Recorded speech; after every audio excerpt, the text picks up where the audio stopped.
Welcome to the latest webinar in our series for the Spring Fair. We're focusing on international education and schools in Thailand today. And with me, I have Sarah Osborne James, School Principal of Regents International School Pattaya, and Jason Perkins, Head of Senior School, British International School of Phuket. So welcome, lovely to see you today. And I've been really looking forward to spending the day in Thailand. It'll be absolutely wonderful. So nice to meet you. So perhaps we could start off by you both introducing yourselves and explaining how you've come to be in Thailand. Shall we start with you then, Sarah, please? Lovely, thank you. Good morning, good afternoon, everybody, and a very warm welcome from sunny Thailand. This is my 4th year here in Pattaya. Prior to Thailand, I was in Cambodia and fell in love with Southeast Asia as a region. And prior to that, I was actually in Colombia for 15 years. And it was actually in Colombia that I first heard about Regents International School and the Round Square program, as we have black students that come to each school. So I've known this school for a very long time and very happy living here in Thailand and very proud to be the school principal here at Regents. Well, it certainly sounds a fantastic career. And Jason, and how did you come to be in Thailand? Thank you, Fiona. Again, thank you for joining us in this webinar today and this morning or this afternoon, wherever you are. Sawadi Kab, as we'd say here locally.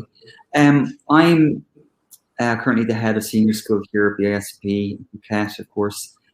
This is my 9th year in Thailand, my 6th year in Phuket. I left Ireland some 15 years ago and did my stint in some of the inner city schools of London. Probably had a midlife crisis at 35 and said I need to go and see the world. And found myself picking between the Middle East and Thailand, and I think like most of us are middle 40s, the allure of going back to Thailand as a professional was just too difficult to turn away. So I found myself working in Bangkok and met my wife-to-be, and we decided where next, and we just simply couldn't afford or want to leave Thailand, so we were very fortunate to see an opportunity in Phuket. So after 3 years at Bangkok, we moved down to Phuket, and we've been here since. Obviously, having a young family, that's one of the really big attractions now for us as a family living in Phuket. It's a fabulous place to live. It's a fabulous place to take care and raise children. I'm sure we'll talk about that a little bit later on, but I'm very, very happy to be here. Great. And perhaps you could just describe geographically where you are in relation to Bangkok, for example, because people may not quite realise. Jason, did you want to? Yeah, well, we're certainly in what we call the southwest province of Thailand. Where Phuket, obviously, thankfully, has an international airport, and it's very much accessible from Bangkok and obviously Southeast Asia region, and indeed to the Middle East. So we have excellent sort of direct access points into Phuket, which is a really big selling point for our families. In terms of navigating to Bangkok, which we all love to still do, we're about a 50-minute flight, domestic flight. And yeah, thankfully, once the international airport opens, we can get around pretty quickly to most destinations. Great. And where do the parents, the families come? What sort are they from? Industry, finance, or using as a base for Asia? Yeah, we have a really mixed and broad community. Of course, we have people who have made their life's earnings by living on the island through the tourist industries and beyond. And we have parents who are heavily involved in finance in Singapore. And indeed, we have quite a sophisticated large number of parents involved in the airline industries, pilots and beyond. So we have a really wide mix of families. All right, great. Now, Sarah, you're a bit slightly nearer Bangkok, but in a totally different sort of environment. So would you like to paint a picture for us? We're 90 kilometres away from Bangkok, so that's about an hour and a half's drive. So we are in an area called Chonburi, which is the beautiful part of the countryside, lots of palm trees. It's very quiet where the school's actually situated, and we're 15 minutes away from the sea. So it's really nice to have that, to have the sea so close to us. It's very picturesque. It is a tourist destination. Obviously, at the moment, the borders are closed, so it's very quiet. And many of our parents, we have over 55 different nationalities. We have different international companies who send their children here, local families. So very diverse, as I said, with over 55 different nationalities. Oh, great. So both truly international schools. And then something that I'm going to always find fascinating is that international schools seem to have a certain sort of ethos, vibrancy, energy, and even just looking on your website, you pick that up and get a feel that there is a separate, special culture about your individual school, and part of that may come from having such a mixed and inclusive international community. But I noticed on your website, Jason, you've described the beating heart of the school. So a bit of a tricky one to throw open to you, but I mean, what do you mean by that? That's a tricky one, but hopefully I can do you some justice. Like many schools, we are like traditionally a British school in Thai culture, but what kind of separates us from many other of the great schools in Thailand is we recognize what we are. We aspire to make our students leaders for tomorrow, but we want to normalize what schooling is like as international students. So the joys of being in Phuket is it's very much a caring environment. Our families really love the idea that teachers are open to meet parents and students. We nurture well-being.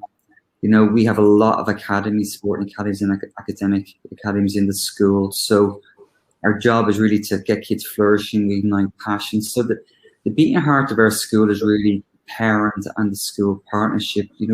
We're situated in the middle of Phuket, so we have to draw in people. And our school is more of a community hub more than anything else. Parents kind of come here in the morning, they do their yoga, they do their sports, they do their swimming, and then they pick up their kids and go home. We bring in everybody and we nurture that, of course, as well. But very different to typical British school. And that's yes, and certainly you feel that, but actually the buildings are fairly recognizable. I mean, there's an identity. Yeah, I'm sure if you drove by, you would say, God, that doesn't look like it's supposed to be there. BSP was formerly kind of associated with Dulwich, the Dulwich Group of the UK.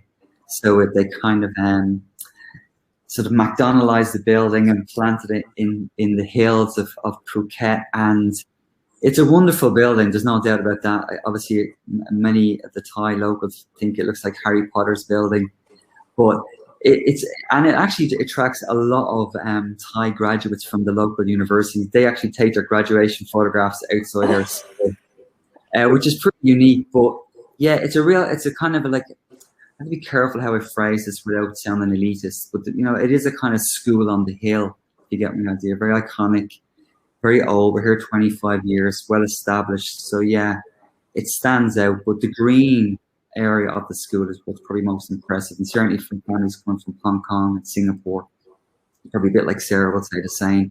When you see the abundance of green areas situated around the school, it's a big pulling factor, knowing that we can offer a huge amount of sort of facilities outside of the school program. Yes, and you've got the most wonderful looking view outside behind you, which is making me look very feel very envious. But there's a lot about on your website also about forward-thinking international school, happy children, proud parents, a holistic approach, inspirational. So over to you. I mean, what's so special about? Okay, well, thank you, Fiona. I do think I'm the luckiest school principal in the world. I think I've got the best office, as you can see behind me.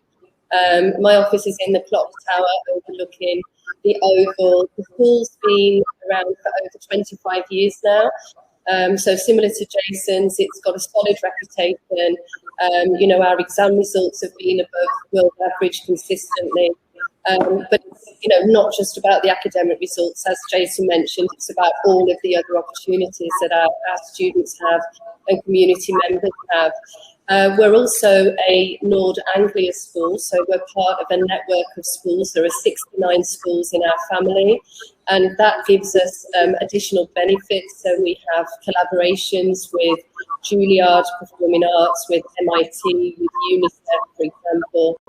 Our teachers benefit from all sorts of professional development opportunities. They can network and learn from each other throughout the group.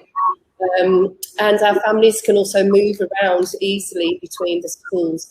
So Nord Anglia is something that's it's a strength of the school, and we're also a round square school. And round square is all about character education and different attributes as well that we develop. Like Jason, we've also got sports. We belong to Fabisia, and so we've got lots of different opportunities for all sorts of different children. But I think the one thing that makes Regents unique is the fact it is a very happy place, as you mentioned. It's inclusive, it's very friendly, it's warm, it's nurturing. And yeah, our after-school activities have just finished now, but normally there's a real buzz, around the school. So very happy environment.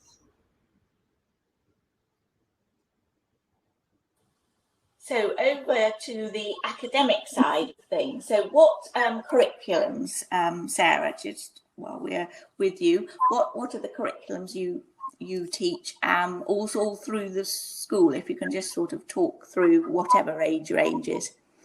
Sure. We are an international school, so we do have an international curricula throughout the school. In the primary school, so we actually have a nursery where our children start at the age of 3. We also have Little Lions and a programme for our younger students to come and spend some time at school. So the school experience starts formally with the international primary curriculum, the IPC, which is it's thematic based and it's relevant to international students. As they move into the secondary school, we've adopted our curriculum to make it more international. And then we have the international IGCSE examinations, followed by the international baccalaureate.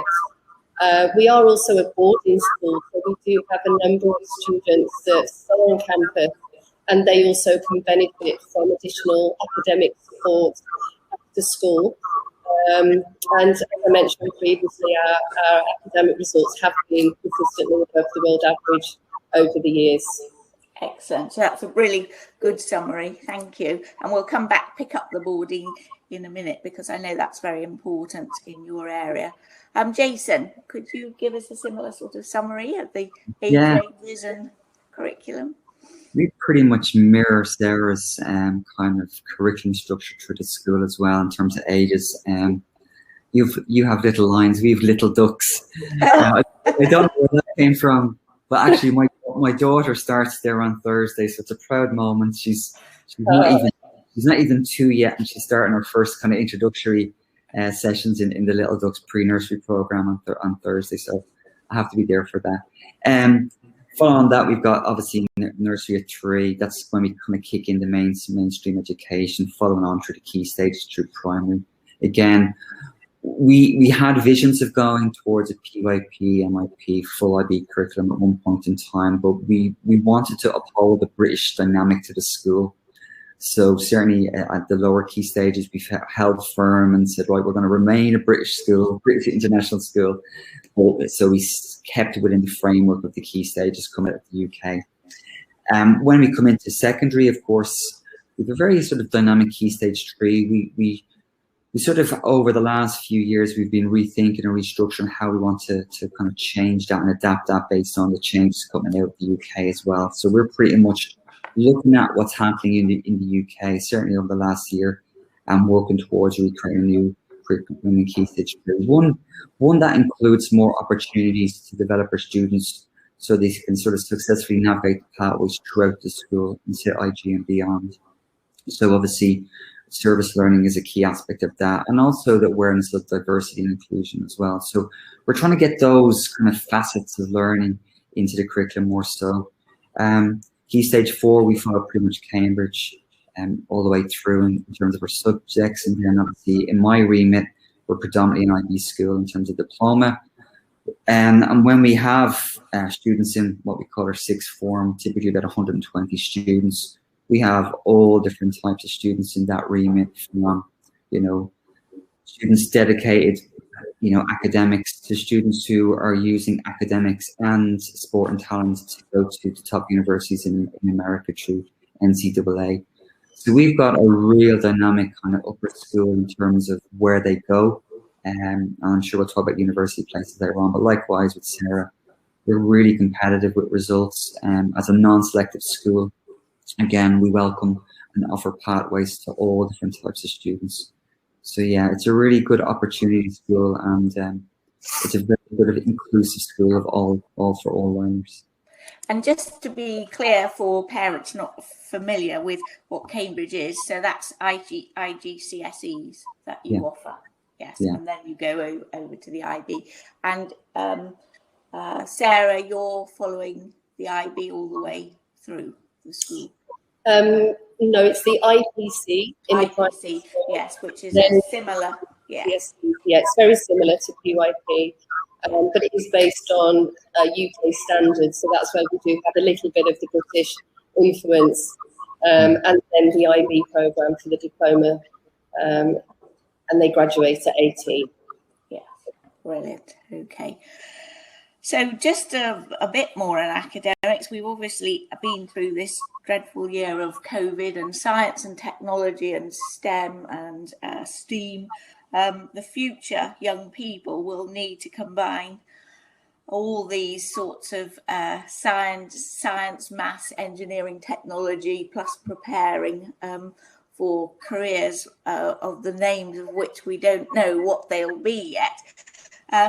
But they're incredibly important. So how do you both get young people enthused in all this range of different topics? And how important do you think, science and maths and technology are going to be? Sarah, would you like to start with that? Sure. It's incredibly important for us, and it's one of the collaborations that we have as a Nord Anglia school. We work quite closely with MIT, so our teachers get training from MIT, and we have student interactions as well, opportunities to go pre-COVID and hopefully post-COVID. But in addition to that, we have the STEAM curriculum that runs throughout the whole of the school. And in the primary school, we have a STEAM machine. So we have one teacher who's dedicated to delivering STEAM lessons that are connected to the IPC units. And this is a space where the children are explicitly taught all of the STEAM skills, and they've got lots of different opportunities to explore, to make, to create, to revise, to talk about their projects, etc. So it really brings together those subjects. And then as they move into the secondary school, it does become more subject focused. But again, those STEAM challenges through MIT do bring all of those subjects together. So it's something that's fundamental to the curriculum here at Regents. And fun, yeah. Right, and what's the approach, Jason, at your school? Well, obviously, when the implications of COVID hit the school, we were pretty quick to be able to adjust. And simple reasons why we were really much a Google school all the way throughout. So all of our systems were able to swing to an online sort of remote classroom sort of facility very quickly. So in terms of managing teaching and learning, there was obviously we had to really listen to parents and find out their responses and how we were navigating the COVID time period. So we listened to parents, we made adjustments. I think most of our secondary kids did quite well at that time. I think the primary parents kind of struggled, so we had to kind of have many workshops with primary parents and support them in navigating COVID in terms of teaching and learning. But the platforms were there to deliver really high quality curriculum and content in teaching and learning. When it comes to STEM, obviously Sarah mentioned a little bit in her background. You know, our schools, and speak hopefully for both of us, are very busy places. You know, afternoon on Monday, Tuesday, certainly Wednesday, and certainly Thursday, there's a hive of activity. Obviously, things are a little bit quieter now as we kind of, have preventive measures in protecting the students. But STEM is a really key component and dynamic of our school. One of the bizarre things that I noticed when I came here, bear in mind, you know, the school is a tropical island. It's a tourist industry island. When I first came here, the two biggest rooms I saw in the school were the design centres. So our facilities-wise, we've got huge DT labs and systems labs and two huge IT labs fully incorporated with new technology. I was pretty surprised by that myself because when my friends tell me when I had a real job, teaching was my second career. When I worked for Microsoft, I was a kind of a techie guy, but I didn't expect it to see so much technical side of facilities and equipment in the school. So it was pretty impressive. So our kids are involved in a lot of STEM enterprises. Prosthetic limb building is a massive one we've done here through computer-aided design and obviously printing here. Obviously, on a traditional, typical year, we'd be doing lots of competitions out to Bangkok and Singapore. At the moment, much of our activities are low-key, looking at global issues and kind of finding local and national solutions. We've got a big department dedicated to IT and DT, so it's, you know, it's well equipped and highly experienced. And of course, young people today are very concerned and enthused by environmental issues and climate change. And there you are in these glorious natural world, which must open up a vast opportunity as well for exploring the natural world. How do you think young people are benefiting from actually living somewhere like Thailand and Asia for their wider perspective and interests? Sarah, do you want to start with that? I think Jason, I'm sure as well, we want our students to be leaders and we want our students to take action. And we're very fortunate, really, that we're in a location where we can make a positive impact on our local community. We do have what we call community partners. Each year group has partnered with a different charity. And whether that's working with the street dogs, with the elephants, with old people, with children, there's a variety of different communities that we support. And it is very stable and continuous, and it's not just about fundraising, but it's about working together.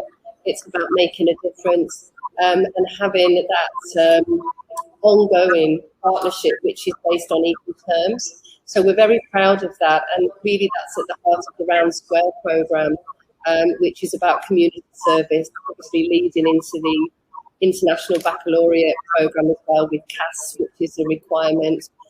So our students do give back. They do come up with projects and they do work with our community partners in making a difference. And yes, it's very well received. There's a lot of work to be done here, but it's a great opportunity for children to really get out of their bubble. Often in an international school, they socialise with their own friends. They're very fortunate to come to a school like ours. And so, our responsibility is also to share with them some of the issues in the world that are right on their doorstep and, understand those issues and really reflect on what they can do and how they can contribute and make a difference. Thank you. And Jason, obviously, this year, I don't imagine some of the activities have been able to happen. But can you perhaps give us an idea of what sort of opportunities there are for young people to get involved and start to sort of test out what they might do in a future career?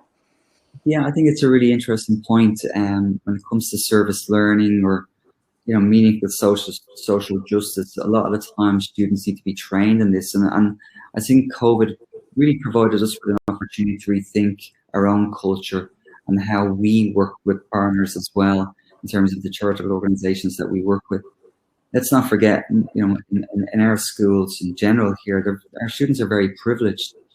So it's up to us as kind of educators to really help develop a moral compass within the students. Thankfully, we're pretty much blessed to have a real wide range of opportunities to contact local enterprises here. And, we have access to, whole-scale charitable organizations for children, for social welfare groups, for eco groups. But that aside, our biggest challenge of what we want to develop in our school during a time where it was difficult to contact them and bring these charitable organizations into us, was we wanted to train our students to be more about advocacy and problem solving and developing those competencies that would make them more fruitful as they move beyond the ISB. So what we've been really targeting, again, I go back to that phrase, acting local but thinking global, really getting kids to find meaningful action in our community. So when the doors open after COVID, that they're ready to get engaged with the wider community more purposefully. So we've been focused on the training, on the advocacy, on the debating, on the understanding why, and really building empathy and gratitude skills. Wonderful. Very different approach. And of course, you've both got borders. So I suppose there are many advantages and benefits of being a border, and particularly in such a wonderful environment. So can you talk, perhaps we'll go back to you again, Jason, and talk about how the boarding is structured and what you see as the real benefits for families considering a boarding education for their children. Okay, so we've approximately a tenth of our school population boarding, just give or take 80, 85, 90 students. Typically the range is from year 6 to year 13. Very few year 6s, of course. At that age, we kind of really want to make sure that the boarding is right for them. I think really the plug with boarding is very simply, it has to be a home away from home. So it has to have the same sort of conditions of what you would expect in a normal family environment. There's rules, there's regulations, there's friendship moments, having the right boarding parents and assistants and put in place who listen and show real meaningful care to the students. The opportunities for students to experience life on the island, it's a little bit quieter now, but the boarding curriculum and the boarding environment provides really lovely and wonderful opportunities for students to find meaningful friendship groups and meaningful friends and develop new and different types of relationships. So one of the things that I often have to ask students if they are coming to boarding, particularly if they're scholarships, can they adapt? Boarding students are very resilient. You have to have a different way of looking and behaving and seeing things. It's a big challenge for them. But our students, they come here, they're happy, they're successful. I think I welcomed my last outstanding kid today who's been stuck remotely from Myanmar today. And the first thing she said this morning was, how happy she was that she just arrived last night and how happy she was to get a nice warm greeting from her boarding parent. And she found her buddy quickly and stuff like that. So in essence, it's a home away from home and kids settle quickly in the boarding houses here. That's pretty wonderful. Excellent. And Sarah, how do you organise the boarding? Do you have different houses, different years? Yes, we do have a boys' house and a girls' house. We also have juniors and seniors, and we have heads of houses, house parents who care for the children. So the youngest boarders are age 8. We have different nationalities, different cultures, and we can provide obviously that home from home, same as Jason was explaining, the pastoral side, but also an opportunity for them to be independent and to take leadership. So they're involved in, food committee, for example, helping us decide menus for dinner. We do have boarding council, so they're involved in making decisions and helping us on what kinds of boarding trips at the weekend. So there's an academic programme during the week, so we help them with perhaps their EAL skills or academic support. All of our teachers do extra boarding duties to support them with their homework. And then in the evening they have dinner. There's a sports programme and a variety of activities after dinner, and they're led by our GAP students that are also international. So we have a team of about 15 GAP staff, and they really bring a nice international flavour. and they're between the ages of 18 and 22. So they kind of provide like an older brother, older sister approach, which really kind of brings them together. So it's a lovely environment, and we try to get the balance right between providing academic support, pastoral care, and then a bit of adventure at the weekends, and that will be taking them different places, whether that's go-karting, whether that's going to feed the elephants, whether that's going for massages or different things that they come up with. But there's always a variety of activities that they can take place at the weekend, and time to rest on a Sunday. Yes, and of course, with so many different nationalities, which you both have, I imagine the boarding is also useful for English as a second language students, that they're all the time using other languages. And while we're on languages, can you just explain which languages and how you teach, and whether you have support for native languages? Sarah, Sure. do you want to say that again? Go back to you on that. Yes, English is the spoken language of the school. I mean, all of our communications are in English with parents. We do translate key information to some of our larger groups just to support the communication strategy. But in terms of languages on offer in the primary school, they begin to experience different languages. So we have French, Spanish, Chinese, Korean, Thai, of course. And they can choose different languages in the primary school if it's a second language. So we have a mother tongue program and a second language program, and then basically we find the right track for the right individual, and support them through then the secondary school and then into the IB program. Brilliant, thank you. And Jason, what's your approach to languages? Yeah, we're very similar to Sarah there. Obviously, in the primary school, predominantly we build it around English, Thai, and Mandarin now. So, where once we were open to French and Spanish kind of languages, we've sort of filtered slightly away to that, to focus concentrating on Mandarin, just simply because of the drive to have access to the language here. Obviously, if students move up the chain and through the key stages, the languages open up again more purposefully: Spanish, French, Korean, Malay in some places. And then when we move into IB, again, the big languages still Thai, Russian, French, Spanish, Mandarin. And then obviously within the IB curriculum, we provide the opportunities for students to seek to further develop their skills in literature in their own language, but just having the self-taught course as well. So access to languages is really, really important. Again, I'm sure Sarah will agree, as the community slightly shifts and changes, new impetus of new languages come in. Russian was very popular once, now that's slightly moved and becoming a little bit more quiet. The big fad in our school at the moment, the Spanish kids seem to just love Spanish. I think it's good marketing in there, maybe it's just the good teachers there, but they really love the Spanish. But we're getting a real important trend towards Mandarin, of course, as well, for obvious reasons in this region. So this language is obviously really important element of this sort of global citizen preparing for a future international career. So while we're on the topic, where do your students go to, Jason, around the world, university or other areas other than university? What tends to be a typical?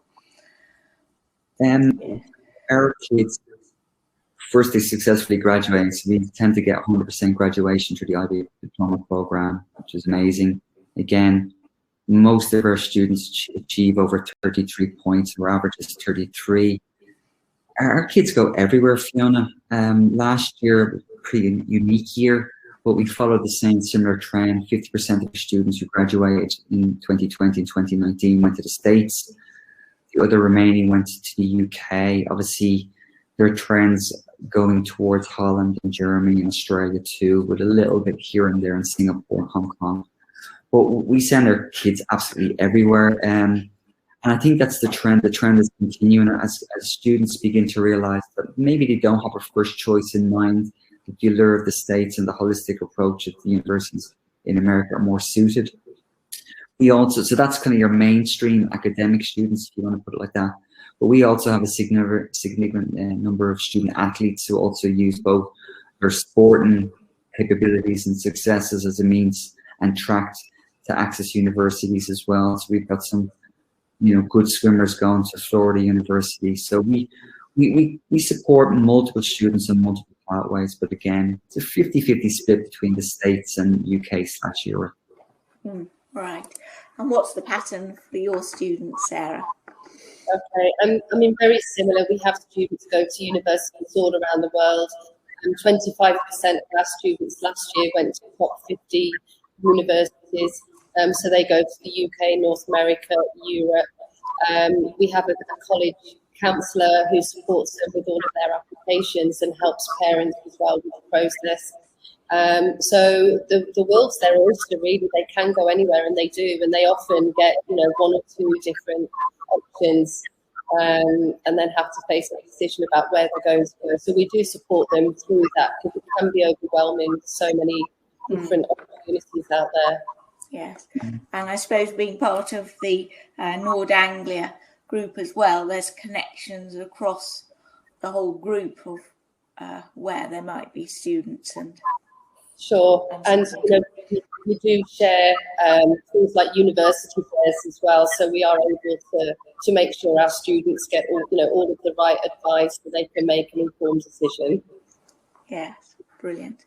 And Jason, with all the connections that you've got from a school established over 25 years, but there were some figures on your website about with all the connections you get via the sporting opportunities, that's also connecting young people with an enormous range of young people around the world.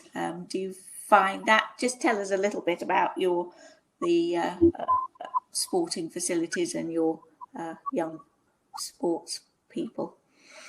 Okay. Well, obviously we don't have the luxury of drawing in the resources of a Nord Anglia school or a cognitive school, so we're kind of a standalone venture, which is pretty unique in itself, of course. So we're Thai owned, so we've kind of obviously got to appeal to a particular audience here. So we've had to obviously be very flexible in our approach to how we not only bring in students but develop students here on the island. So ultimately, we've got a number of major events in the school in a typical year. Obviously, we've got the biggest soccer tournament in Southeast Asia, the Soccer Sevens, typically in November. So we're able to stage 250 games over a weekend here. It's pretty intense.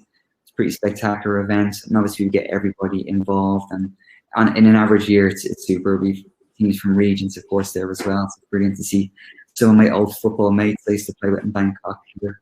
So it's a very social event, and obviously when parents come here, it's an opportunity for them to see the school. And we get a lot of parents then sending their sons and daughters to our school from the football, believe it or not. We don't plug it that way. It just seems to be that way. They love the school. They like the opportunities the school provides. So we do generally get quite a number of students from that event as well. We've also got one of the biggest university fairs in Southeast Asia also on. So again, in a normal year, we'd have about 100 universities visit the school. Typically, obviously, we support those other schools on the island, other smaller international schools as well. So we support and coordinate with them to enable their students to gain university guidance and access as well. So going back to that first point maybe I made earlier on, not only does the sport and events bring in, sort of a new awareness of what the school can bring to families, but also we do a lot of networking within the island, helping those sort of sister schools, if you want to understand about how we can help their students. Yeah. Brilliant. Well, thank you very much. Well, time has flown, so I think we must draw to a close. I'm very envious still of the sunshine I can see out there. So you've got an evening to enjoy now. So would you like just to make some final remarks? Jason, what would you like to say to summarise? What do you think are perhaps the most important things parents should consider when they're choosing a school in Thailand? and generally what they should look out for? I think really, obviously, first things you recognise, and I'm sure Sarah will testify, and we both have been suggested that Thailand is a fabulous place to live. There's no doubt about that, and the culture is wonderful. Thai people as a whole are friendly, they're welcoming. Thailand itself is a wonderful region to explore, so it provides incredible opportunities to learn. But when it comes to the schools, you're looking at well-established British international curriculum schools. It feels like, you're home away from home. We said about boarding, but so does life and work here. It doesn't feel any different except when you walk outside, and then I'm sure Sarah will testify to that in a moment, when you see that the environment is very, very different. So it's a beautiful place to live and to bring up children. It's in a safe and caring environment. And that's what BISP is about. The first thing you're going to see is people care, people nurture children, and we want the very best for them. We want to be successful, so we work hard for them. Great, thank you. And Sarah, what's your words of wisdom for potential parents? Well, I think if you're considering Thailand, it's on your list, then I would definitely say come, make that leap. You won't regret it. Thailand's a beautiful country, as Jason said. You're very welcome. So many different opportunities to learn and grow as adults, and for the children as well. And for the school, I think it really is, it's a happy place, it's a nurturing place, and it's a place where we value the individual and offer a personalised education for each child. And, our motto is be ambitious, and we are ambitious for all of our students. But it's also a place where you belong to the community. I think we touched on that earlier in both schools, and that sense of belonging and having that network. So I would also say have a look at the testimonials on our website, and do your research, of course. But our families that are with us are very happy, and it's a lovely, warm environment for you to join. Right. Well, it sounds as if two wonderful choices of schools there, and there's plenty of information on both your websites, and you've got videos and virtual tours and all sorts of things. So thank you so much for joining us today. It's been fascinating and huge amount of insight on living and working in Thailand, as well as, of course, choosing the appropriate school for your child. So thank you very much. Thank you, Jason. Thank you, Sarah. Goodbye. Bye-bye. Thank you. And so we thank very much Sarah Osborne James, School Principal of Regents International School Pattaya, and also Jason Perkins, Head of Senior School at the British International School, Phuket. And of course, I'm Fiona Murchie, the Managing Editor of Relocate Global. So here are details of how you can get in touch with the schools, and they'll be delighted to receive your inquiries. So this is part of our spring fair of webinars. Later, we've got the International School of Brussels, and then we have a bilingual education for children opportunities for life webinar. This obviously fascinating insight into Thailand, and we'll also be covering international schools in the Netherlands. And of course, we've got a perspective on admissions and communication perspectives, which will give guidance on how to approach the admission system. So thank you very much for joining us. There are plenty of replays from the webinars from our autumn season, with a whole lot of insights into all sorts of areas, including transition care and particular schools in different regions. Don't forget, it's the Relocate and Think Global People Awards season, so there's still plenty of time to enter, and we look forward to receiving your entries by the 21st of March. There's plenty of information on both the International Guide to International Education and Schools. So please do keep in touch with all these free resources and our newsletters.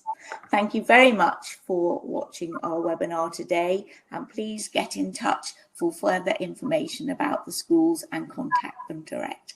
Goodbye, and enjoy the rest of your evening or day.